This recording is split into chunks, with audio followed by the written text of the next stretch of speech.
오늘 말씀은 주님을 환영하는 믿음을 가지라입니다. 이 말씀이 저와 여러분에게 이루어지기를 예수님의 이름으로 축복합니다. 오늘은 다소 어두운 이야기로 설교를 시작하려고 합니다. 오늘이 3월 29일인데 약 한 달 좀 전에 충격적인 뉴스가 나왔습니다. 교계에서 나온 뉴스인데요.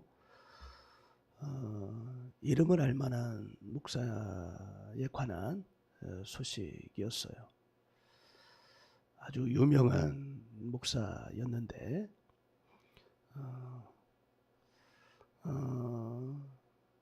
이렇게 불렸어요.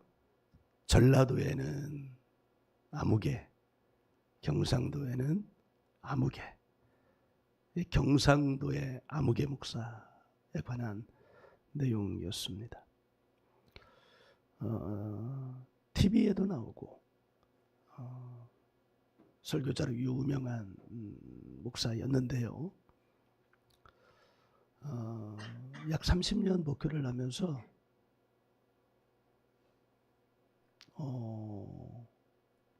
교회를 굉장히 크게 부흥을 시켰어요. 작은 교회에 가서 10,000명대의 교회로 성장을 했으니까 너무너무 놀랍죠. 약 30여 년 목회를 했는데 그간에 곪고 곪은 것이 튀어나왔겠죠. 이 시대는 그런 시대가 아니니까 부교역자에 대한 태도가 세상에 공개가 되면서 지난 한 달 아주 교계를 충격에 빠지게 했어요. 30년 동안 목회하면서 얻었던 모든 영예가 땅에 떨어졌어요. 어느 한 교단의 부총회장이어서 올 가을이면 그냥 총회장이 되는 거였는데 총회장에서도 사임을 하고 당연히 담임 목사직에서도 사임을 하고 명예가 땅에 떨어졌죠.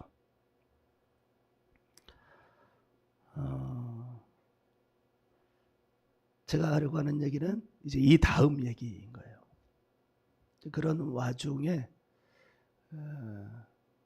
그분이 교인들을 대했던 모습, 아마 한국 교회 목회자들이, 담임 목사들이 자유롭지 못할 거예요. 어느 한 부교역자에게 질책을 하면서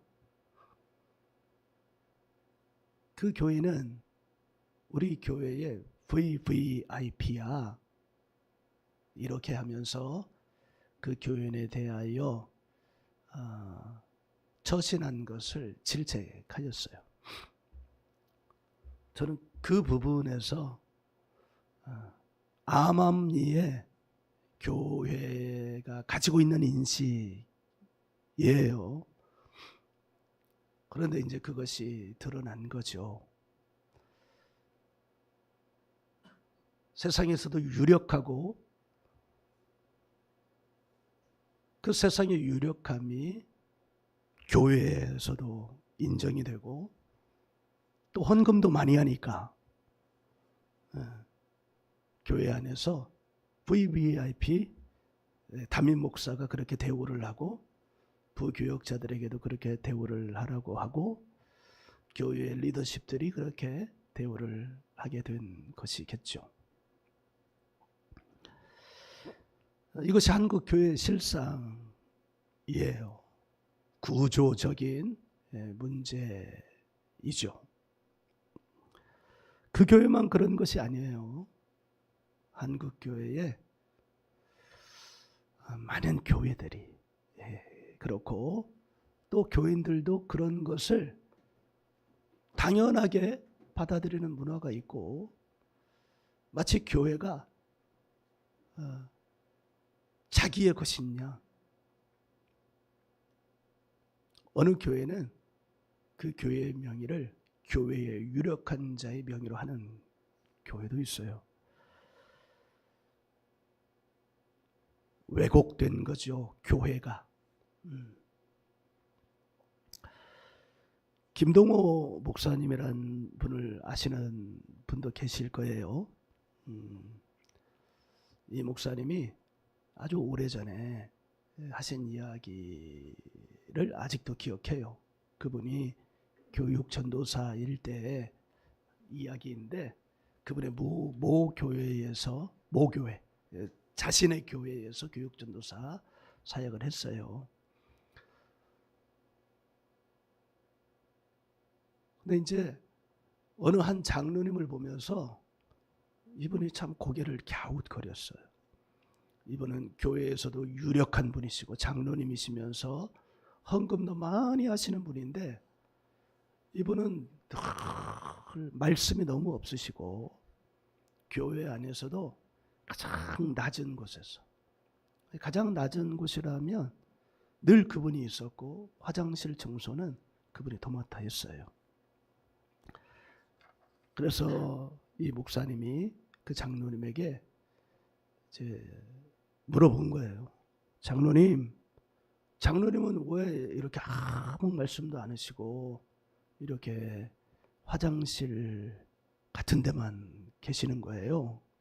그랬더니 이렇게 말씀을 하셨대요. 교회에서 힘이 있는 사람은 교회에서 말을 많이 하면 안 돼.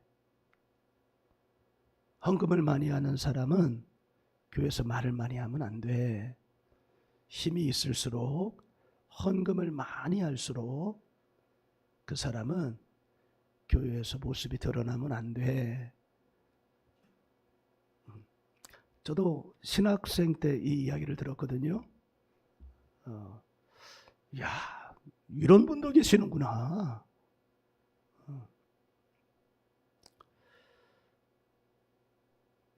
그러면서 교회에서 힘이 있고 유력하고 헌금을 많이 하는 사람은 입을 닫고 더 낮은 곳으로 가야 돼. 그래야 교회가 살아. 한국 교회가 많이 아파요.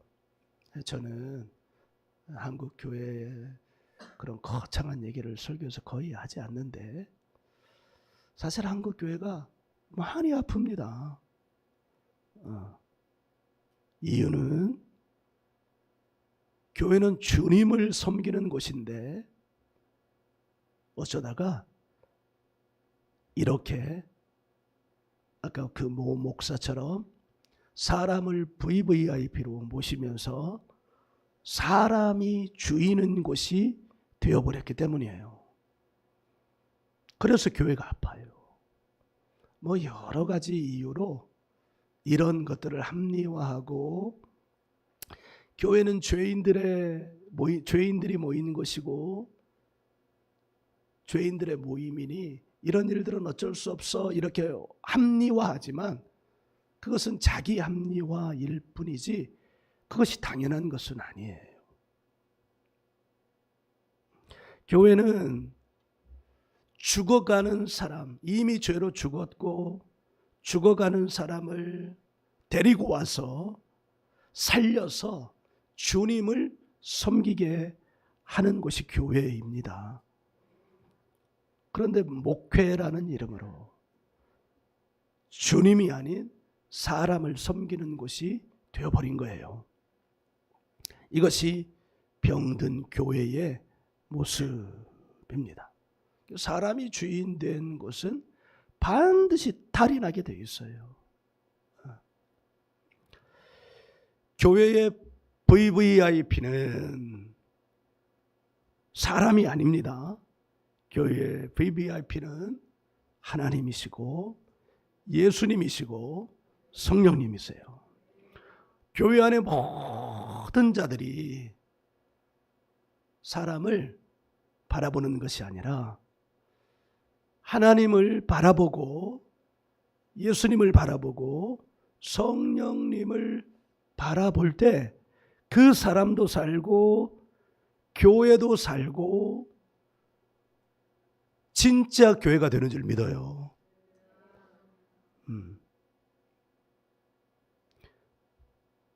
교인의 VVIP는, 여러분의 VVIP는 누구인가요? 제가 이미 답을 드렸어요. 오늘 말씀은 예수님이 예루살렘에 입성하는 장면의 말씀이에요. 교회에서는 이날을 종려주일이라고 지키죠. 오늘이 바로 종려주일이에요. 오늘 말씀 8절 끝에 보면 나뭇가지를 길에 펴고 이렇게 말씀하고 있잖아요.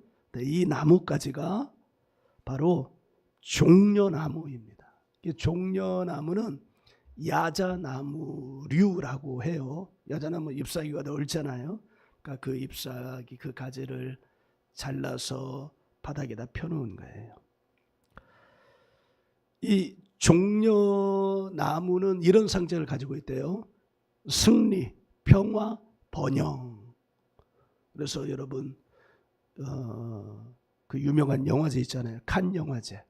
예, 최고상이 황금 종려상이에요. 오늘 본문의 예수님을 보면 참 역설적입니다. 예수님이 왕으로 들어가시잖아요. 왕으로 들어가시면, 메시아로 들어가시면 어떻게 들어가야 될까요? 마치 왕의 행차처럼 들어가야 하는데 역설적이게도 나귀를 타고 들어가요. 나귀는 천한 짐승이잖아요. 짐을 실어 나르는 가축이에요. 우리 9절을 한번 같이 읽어볼까요? 9절 시작. 앞에서 가고 뒤에서 따르는 무리가 소리 높여 이르되 호산나 다윗의 자손이여 찬송하리로다. 주의 이름으로 오시는 이여 가장 높은 곳에서 호산나 하더라. 아멘. 이 호산나라는 말은 이제 구원하소서 또는 제발 구원하소서라는 뜻이에요. 지금 사람들이 예수님을 어떤 신분으로 대하고 있느냐면 구원자, 메시아로 대하고 있는 거예요. 그런데 역설적이게도 예수님은 짐이나 싣고 끄는 나귀를 타고 지금 가고 있어요. 구원자의 모습과는 전혀 다르잖아요. 완전히 반대예요. 그러니까 예수님은 지금 이 모습에서 자기를 짐짝 취급하는 거예요, 스스로. 우리는 이 역설적인 모습에서 신앙의 진짜 신앙의 모습, 신앙의 전형적인 모습을 발견할 수 있습니다.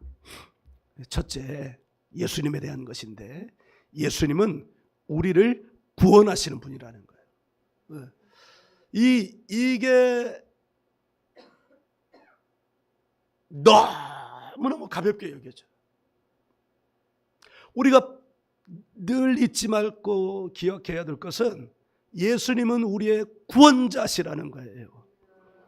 그런데 이게 온 세상에서 수천 년 동안 지금 매일매일 선포되고 있잖아요. 그러니까 이게 마치 당연한 것처럼 된 거예요. 여러분, 산소가 없으면 우리 살 수 있어요? 이 세상에서 금보다 더 귀하고, 요새 여러분 금 좀 사셨어요? 금보다 더 귀하고 코인보다 귀하고 무엇보다 귀한 게 뭐냐면 산소예요. 산소. 안 그래요? 산소가 가장 귀해요.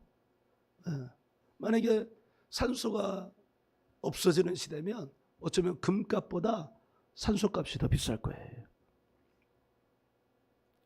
그런데 산소 귀하게 여기지 않잖아요. 당연하게 여기잖아요. 예수님이 구원자라는 사실 가장 중요하고 귀한 사실이에요. 그런데 이걸 귀하게 여기지 않아요. 너무 쉽게 들려요. 그런데 여러분, 예수님이 구원자라는 사실은 너무너무 중요합니다. 성경에서 모든 것을 다 빼고 한 가지만 남기라면 예수, 내 구주. 할렐루야. 그리스도라는 말이 뭐예요? 기름 부음 받은 자, 메시아, 구원자라는 말이에요. 그러니까 성경에서 다 빼고 한 가지만 남기라면 예수는 뭐다? 제가 예수는 하면 여러분은 구원자다 해보세요. 예수는, 이번에는 그리스도 한번 해보세요. 예수는 이 사실이 기가 막힌 사실이란 말이에요. 할렐루야. 여러분은 예수는 그리스도라는 것을 귀하게 여기셔요? 진짜 귀하게 여기시는 거예요?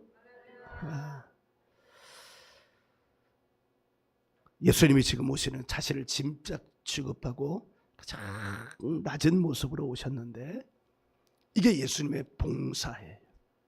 봉사. 이것이 하나님의 봉사예요. 봉사는 대가가 없는 거잖아요. 자원봉사하면서 돈 받는 사람 없어요. 봉사는 대가가 없어요. 그런데 바울 사도는 이 봉사의 목적을 너무나 분명하게 가르쳐주고 계셔요. 그 목적을 한번 같이 찾아볼게요. 에베소서 4장 13절부터 15절이에요.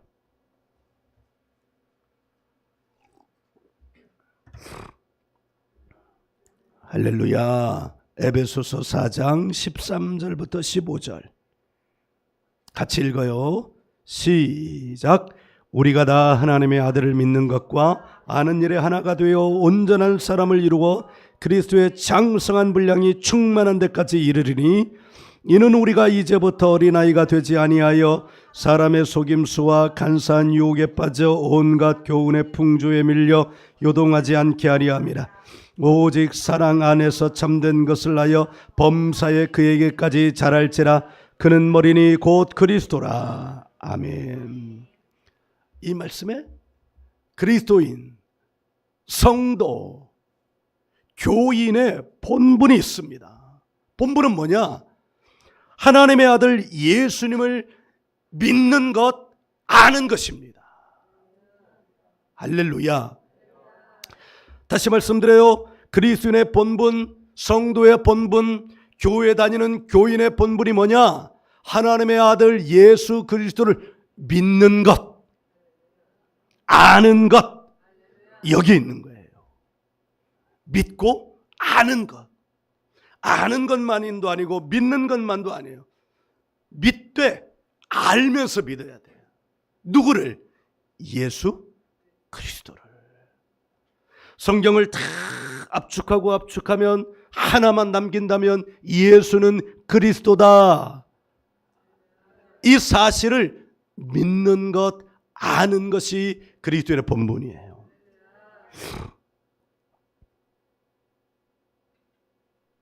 그래서 우리는 우리의 믿음이 떨어지지 않도록 힘써야 합니다. 믿음이 늘 올라가도록 힘써야 합니다. 그리고 더 알기 위해서 늘 힘써야 합니다. 여러분, 하나님을 아는 지식, 예수님을 아는 지식, 성령님을 아는 지식이 어쩌면 이 세상에서 우리가 살아가기 위하여 알아야 되는 그 어떤 지식보다 더 많이 알아야 돼요. 왜냐하면 바로 그 뒤에 믿는 것과 아는 것의 목적 때문입니다. 그 목적은 뭐냐? 그리스도의 장성한 분량이 충만한 데까지 이르는 것 때문이에요. 이게 그리스도의 장성한 분량이 충만한 데까지 이르는 것, 이게 장성하다는 건 계속 자라나야 한다는 거예요. 어디까지? 머리 꼭대기까지. 꼭대기까지 채워져서 넘칠 때까지.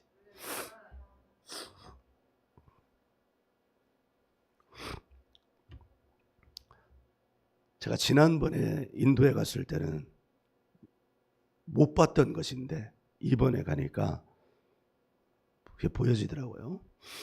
뭐냐면 우리나라 이 생수병 있잖아요.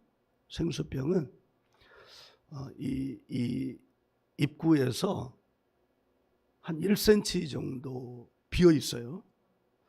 1cm나 2cm 정도. 그러니까 이렇게 열면 안 넘쳐 흐를 수 있죠. 몰라요. 이 밑에 잡고 있는 것을 세게 누르면 열면서 넘칠 수 있는데. 근데 인도 생수는 있잖아요. 아귀까지 꽉 차 있어요. 처음에 이거 그거 모르고 그냥 땄거든요. 물이 넘쳐 흐르더라고. 그래서 그 다음부터는 이제 조심조심 이렇게 땄는데, 충만이 뭐냐? 위에 1, 2cm 남겨놓는 게 충만일까요? 아니, 넘칠 때까지, 아구까지 꽉 차는 게 충만이에요. 그러니까 우리가 평생 죽을 때까지 어디까지 이르러야 된다는 거예요? 그 생수병의 아구까지, 넘칠 때까지 이르러야 된다는 거예요. 그러니까 평생 더 믿고 더 믿으려고 하고. 왜? 우리는 늘 여기서 의심이 일어나기 때문에. 그 의심을 없애려면 어떻게 돼요? 더 알아야 돼요. 그러니까 더 믿으면 더 알고 싶어지고, 더 알면 믿음이 올라가는 거예요. 여러분, 믿음이 올라가시기를 예수님의 이름으로 축복합니다. 아멘. 14절을 보면 우리의 어떤 모습으로부터 벗어나야 된다고 그러냐면 어린아이의 신앙으로부터 벗어나야 된다고 그래요. 읽지는 않겠지만 사도 요한은, 그러니까 이 사도들은 예수님을 믿고 아는 일이 그들의 인생의 목표였어요. 그러니까 사도 요한은 우리 신앙의 단계를 어린아이의 신앙, 청년의 신앙, 아비의 신앙, 장년의 신앙. 우리 신앙은 어디로 가야 돼요? 장년의 신앙까지 가야 되는 거예요. 바울 사도는 그리스도의 장성한 분량에까지 이르러야 된다. 어린아이의 모습으로부터 벗어나야 된다. 우리가 세상을 살아가면서 이제 관계를 많이 맺으면서 살아가는데,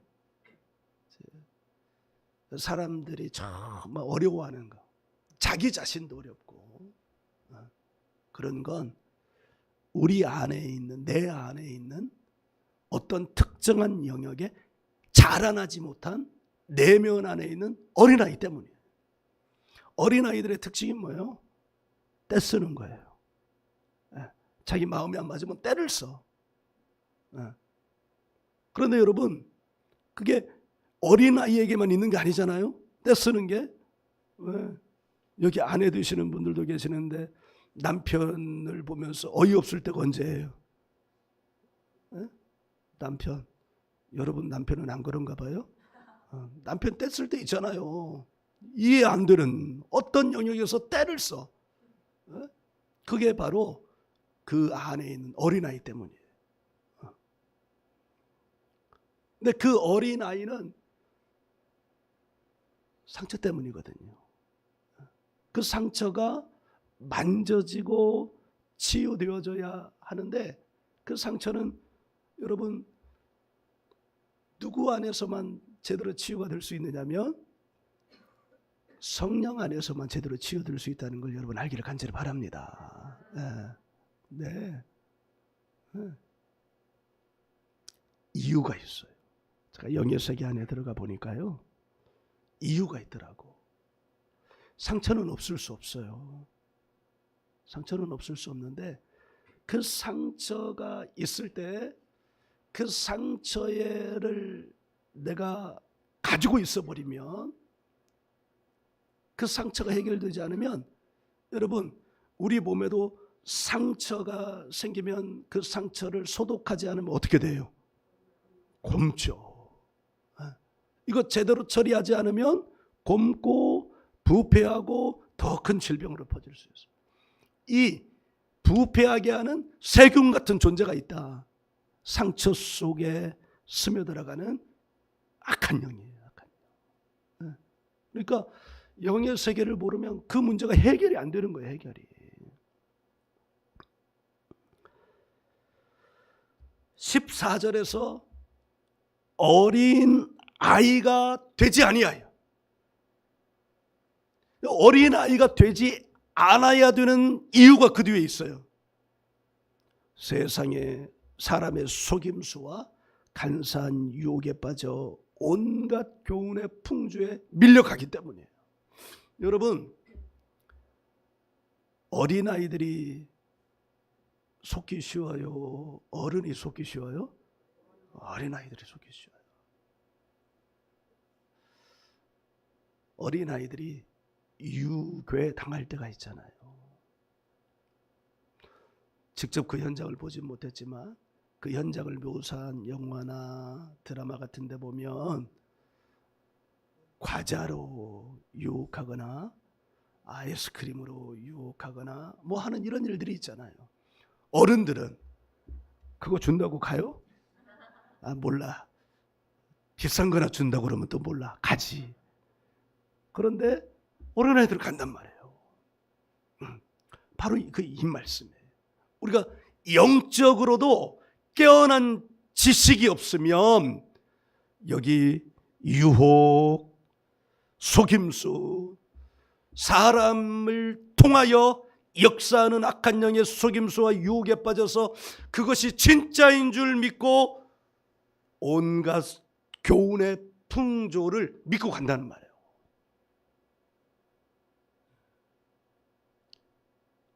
많은 사람들이 이렇게 살아가고 있어요. 그래서 바울 사도는 계속 자라나야 한다는 거예요. 네. 아까 설교 서두에 그 목사, 그 목회자, 들어보면 저 말도 안 해요. 저도 저 예를 들었었잖아요. 제가 큰 상처를 받고 정말 어려운 시기가 있었어요. 그때 사람 앞에 있을 때는, 나는 사람 앞에 있을 때는 못했어요. 안 했어요. 난 혼자 있을 때, 혼자 운전하거나 그럴 때 막 욕지거리를 내뱉어서 그 울분을 토해냈단 말이에요. 근데 이분은 그냥 부교육자들한테, 저도 부교육자 출신이잖아요. 그 분위기를 모르지 않아요. 그 분위기가 얼마나 험악했을지. 그런데 그것이 수십 년 진행이 됐단 말이에요.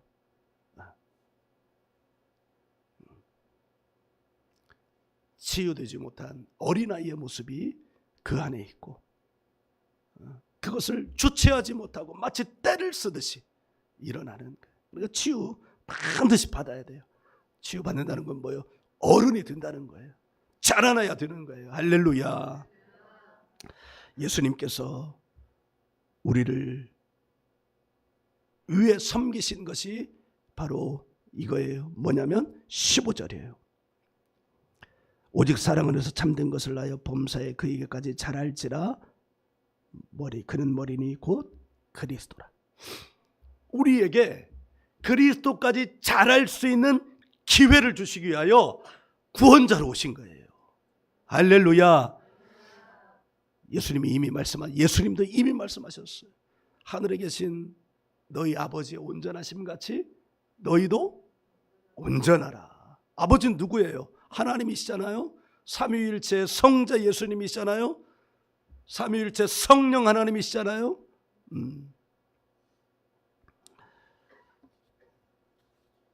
오늘 말씀에서 우리가 발견할 신앙의 전형 두 번째가 있어요. 그것은 주님을 환영하는 믿음이어야 한다는 거예요. 할렐루야. 우리 9절 다시 보시죠. 무리들이, 즉 사람들이 예수님을 환영했어요. 예루살렘, 이스라엘은 영적으로는 교회를 말하는 거예요. 낮은 모습으로 오시는 예수님을 드높이면서 환영했어요. 여기서 우리는 교인이 가져야 될, 이게 교인이야라는 전형적인 모습을 발견하는데, 그것은 뭐냐면 예수님을 환영하는 거예요. 근데 예수님은 높은 분이 아니잖아요. 지금 예수님이 뭐 타고 오시는 거예요? 나귀 타고 오시는 거예요. 짐짝으로 오시는 거예요. 교인의 전형은 뭐냐? 낮은 자의 모습으로 오시더라도 그 예수님을 환영하는 거예요. 그런데 예수님을 환영한다는 건, 그 교인의 모습은 어떤 모습이어야 된다는 거예요? 낮은 자의 모습으로 오시는 예수님을 환영한다는 건 예수님보다 높다는 거예요? 예수님보다 낮다는 거예요? 낮다는 거예요. 발음을 정확하게. 예수님보다 나의 니읒이 붙는 거, 시옷이 붙는 거예요? 지읒이 붙는 거예요? 시옷이 붙어요? 답답해하는군요, 여러분이. 한 번 말하면 목사님 알아들어야지. 지읒이 붙는 거죠. 내가 예수님보다 나, 이게 아니라 내가 예수님보다 낮아. 김동우 목사님 말씀하시는 것처럼 그 장로님 헌금도 많이 하고 유력해. 그런데 그 장로님 말씀하신 거예요. 교회에서 힘이 있고 교회에서 헌금 많이 하는 사람은 교회에서 말 많이 하면 안 돼. 교회에서 자기 모습을 드러내면 안 돼. 그래서 그 장로님이 입을 닫고 사람이 안 보이는 곳, 교회에서 가장 낮은 곳에 가서 청소하고. 그러면서 김동우 목사님이 목사는 어떤 사람이냐, 장로는 어떤 사람이냐, 오늘날의 교회는 어떤 교회였냐 하면서 자기의 박사 논문을 교회 개혁에 방점을 두고 공부를 했어요. 그런데 그 논문이 못 썼어요. 왜? 그 논문이 쓰여지고 발표가 되면 한국 교회가 뒤집어지고, 그리고 이 논문을 지도하던 교수님이 이 논문이 나오면 당신 목회 못합니다, 극구 만류를 해가지고 안 썼대요. 그리고 나중에 교회 담임 목사가 돼서 그 책을, 그 자기가 논문으로 내려고 했던 그것을 책으로 냈어요. 그 책 제목이 뭐냐면 생사를 건 교회 개혁이에요. 그리고 얼마 있지 않아서 목회하던 교회에서 나와가지고 교회를 시작을 했어요. 그게 높은 뜻 숭이 교회예요. 모르겠어요. 그 교회가 당신이 목표로 했던 그런 교회상이 되었는지는 모르겠어요. 그러나 마음은 낮은 모습으로 오신 예수님을 환영하는 교회여야 된다. 그러려면 낮은 모습으로 오시는 예수님을 환영하려면 뒷짐지고 환영해야 돼요? 더 낮아져야 돼요? 더 낮아져야 되죠. 그러니까 교회는 서로 낮아지는 거예요. 할렐루야. 목사도 낮아지고, 목사가 낮아지면 교회는 더 낮아지고, 교인이 더 낮아지면 목사 더 낮아지고, 야, 그럼 진짜 교회는 어떤 교회? 다 기어다니는 교회. 따로 청소할 필요 없어요. 오면서부터 기어다니면서 다 청소하니까. 이게 진짜 교회예요.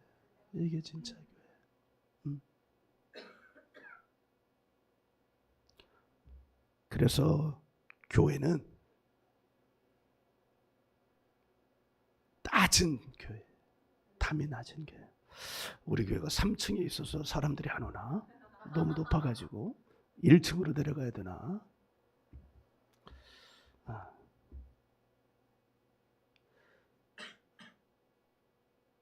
그래서 교회는 죄인들의 모임이 아니에요. 교회는 낮은 자들의 모임이에요. 할렐루야. 교회는 죄인들의 모임이 아니에요. 왜요? 예수를 믿는 순간 불의에서 하나님의 의로 변화가 되기 때문이에요. 영의 세계에서. 그래서 죄인인 우리를 불쌍히 여겨주옵소서 이렇게 기도하면 안 돼요. 왜요? 우리는 하나님의 의가 되었기 때문이에요. 이를테면 이런 거예요. 우리 거지와 왕자 이 동화 같은 거 있잖아요. 거지를 데려다가 왕자로 삼았어. 왕이 너는 이제 내 아들이야. 너는 왕자야. 그런데 이놈의 거지가 여전히 거지의식이 몸에 배어가지고 나는 왕자 아니에요, 나는 거지예요 이렇게 말한다면 그 거지를 왕자로 이렇게 들여온 왕은 어떻겠어요? 내가 왕이고 너는 내 아들이야 이제, 그러니까 너는 왕자야 이렇게 말하는데 아니에요, 나는 거지예요. 너는 이제 하나님의 의가 되었어. 너는 이제 의인이야. 내가 너를 의라고 불러줄게. 하나님이 아브라함을 왜 사랑하셨냐? 15장, 창세기 15장 한번 펴봐요. 창세기 15장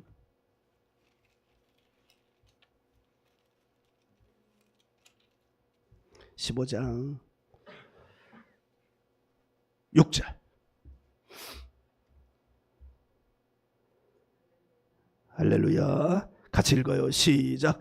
아브라함이 여호와를 믿으니 여호와께서 이를 그의 의로 여기시고. 아멘. 뭘 믿었을까요? 5절이에요. 같이 읽어요. 시작. 그를 이끌고 밖으로 나가 이르시되 하늘을 우러러 무뼈를 셀 수 있나 보라. 또 그에게 이르시되 내 자손이 이와 같으리라. 10년이 지나도록 자식이 없는 거예요. 그래서 우리 집에 있는 종 가운데 한 사람을 내 상속자로 삼겠습니다 이렇게 말하는데 하나님이 아니야, 그 사람이 네 상속자가 아니야. 너 밖에 나가봐, 하늘을 봐, 별 몇 개니 셀 수 있냐? 못 세요. 그러니까 네 자손도 이렇게 될 거야. 그러니까 지금은 턱도 없는 소리예요. 현실 불가능한 일이에요. 네. 그런데 하나님이 그렇게 지르신 거예요. 저 하늘의 별들처럼 네 자손도 이렇게 많을 거야. 그러려면 자식 새끼라도 하나 줘야 되는데 자식이 생기질 않는 거예요. 여러분, 그런데요 6절 보니까 이 말씀을 아브라함이 어떻게 했어요? 믿었는데 말씀을 믿었다 이러지 않고 누구를 믿었대요? 여호와를 믿었대요. 그러니까 이 턱도 없는 이 말도 누가 한 말씀이기 때문에 믿는 거예요? 하나님이 하신 말씀이기 때문에 믿는 거예요. 할렐루야.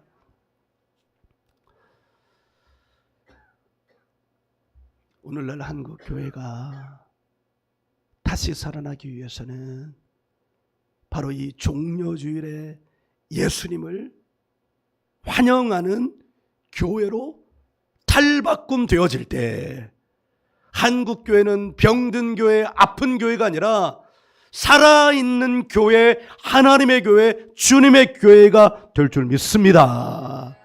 여러분, 오늘의 이 메시지를 널리 알리도록 하세요. 야, 우리 교회는 다 기어다니다. 그래. 얘는 눈이 동그래. 왜 안 걸어다니고 왜 기어다녀? 막 서로 낮아지려고 막 낮아짐에 경쟁해서 다 이게 기어다녀. 기어다니는 것보다 그냥 바닥을 쓸고 다녀. 이게 교회, 이게. 할렐루야. 세상에서 누구든지 이거 소용없어요. 기본적인 예의는 지켜야 되지만 교회의 기본 정신은 바로 그거예요. 우리 예배도 여러분, 우리 예배 정신이 뭐냐? 주님을 환영하는 예배예요. 주님을 환영하고 주님을 높여드리는 예배예요. 주님이 오시면 낮은 자의 모습으로 오시니까 더 낮아져야 돼요. 더. 자, 그럴 때 어떤 일이 일어나냐면 오늘 마태복음 21장으로 가셔서 오늘 읽지는 않았지만 어떤 일이 일어나는가? 14절. 마태복음 21장 14절 같이 읽어요. 시작. 맹인과 저는 자들이 성전에서 예수께 나오매 고쳐주시니. 아멘. 12절 13절에 가면 이 성전에 들어가지고 다 뒤엎으셔요. 왜? 왜곡된 교회가 되었기 때문에. 왜곡된 교회, 병든 교회가 되었기 때문에. 그리고 어떤 일을 하시냐? 14절. 맹인과 저는 자들을 고쳐주셔요. 할렐루야. 구원이 뭐냐? 메시아의 모습을 보여주셨거든요. 구원이 뭐냐? 고침받는 거예요. 육체가 고침받고 혼이 고침받는 거예요. 할렐루야. 여러분, 혼은 우리 마음이에요. 마음. 그리고 이 혼은 영으로 들어가는 문이에요. 그러니까 영으로 들어가는 문, 영이 살아나야 되는데 영으로 들어가는 문이 고장나 있으면 영으로 들어갈 수 있어요, 없어요? 없어요. 없어요. 이 혼에서 낮아지기보다는 높아지려는 일들이 너무너무 많이 일어나고, 이 혼이 상처의 집이 되기도 하고, 이 혼이 교만의 집이 되기도 하고, 이 혼이 누구의 공격의 대상이 되냐면 악한 영의 공격의 대상이 되는 거예요. 혼이 악한 영의 공격을 받으면 받을수록 영은 점점 어두워져요. 영의 문이 점점 고장이 나요. 그래서 우리의 혼, 우리의 마음이 예수님을 영접하여 치유가 되어야 돼요. 예수님이 이를 위해서 오셨어요. 여러분, 혼이 병들면 육체도 병들어요. 이거는 의사들도 인정한 거예요. 대표적인 것이 플라시보 효과라고 우리가 아는 거예요. 밀가루로 만든 이건 아무 효과도 없어요. 그런데 이 약 먹으면 나아. 그런데 그 약을 먹으면 낫는다는 무엇을 가지고, 믿음을 가지고 했을 때 이거 실험으로 증명된 거예요. 그러면 어떤 것이 치유가 된 거예요? 마음이 부정에서 긍정으로 치유가 되니까 육체가 고침을 받는 거예요. 이게 영의 법칙이에요. 그러나 플라시보 효과는 잠정적인 것이고 영원한 치유가 있으니 그건 예수 그리스도, 우리의 구원자신 예수님으로 말미암아 성령 안에서 우리의 혼이 치유받을 때 악한 영이 성령의 권능으로 쫓겨나가고 귀신이 쫓겨나가고 우리의 혼이 치유될 때 우리의 영의 문이 열어 영이 살려지고 육체도 치유받는 줄 믿으시기를 간절히 바라고 원합니다. 그래서 하나님은 한 사람을 치유하실 때 제일 먼저 어디를 먼저 만지시냐면 혼을 만지셔요. 마음을 만지셔요. 어떻게 만지시냐? 에스겔 36장 25절 26절이에요.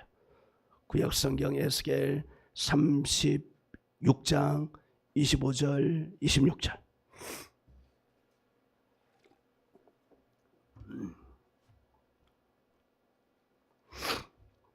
찾으시면 할렐루야. 찾으셨어요? 네, 같이 읽어요. 맑은 물을 너희에게 뿌려서 너희로 정결하게 하되 곧 너희 모든 더러운 것에서와 모든 우상 숭배에서 너희를 정결하게 할 것이며 또 새 영을 너희 속에 두고 새 마음을 너희에게 주되 너희 육신에서 굳은 마음을 제거하고 부드러운 마음을 줄 것이며. 아멘. 맑은 물이라는 것은 성령의 신선한 성령의 생수를 말하는 거예요.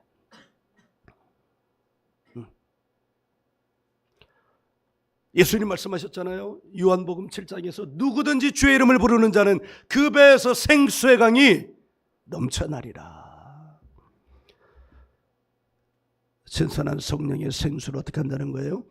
모든 더러운 것, 모든 우상숭배, 모든 우상숭배는 누구로부터 온 것이기 때문에, 사단으로 온 것이기 때문에, 사단이 주인됨으로는 절대 치유받을 수 없으니까 우상숭배, 그 우상숭배에 씨가 뿌려져서 더러워진 모든 것을 성령의 생수로 깨끗하게 해서 그 다음에 어떻게 하시냐?